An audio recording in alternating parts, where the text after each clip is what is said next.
хэмэл оюун ухаан, за энэ дижитал шилжилт бол бүх салбарт явагдах ёстой.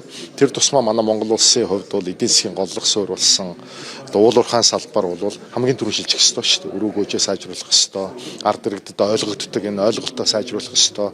Мэдлэгжүүлэх ёстой, мэдээлжүүлэх ёстой. Энэ хүрээнд бол энэ дижитал шилжилт манай салбарт хамгийн чухал байгаа.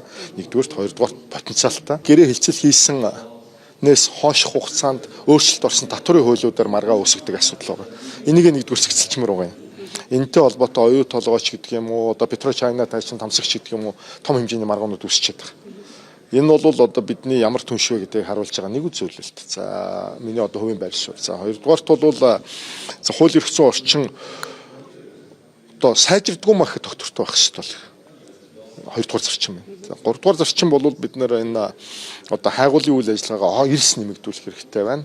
За дөрөвдүгээрт бол одоо үндсэндээ амнат роялти гэж ярьдаг. Ашиг мултмалын нөөц ашигласны төлбөр гэдэг энэ төлбөрийг бид хийх ёстой. Зөвхөн зэсийн салбар дээр ихэд л одоо бид дэлхийд байхгүй 20% одоо амнаттай.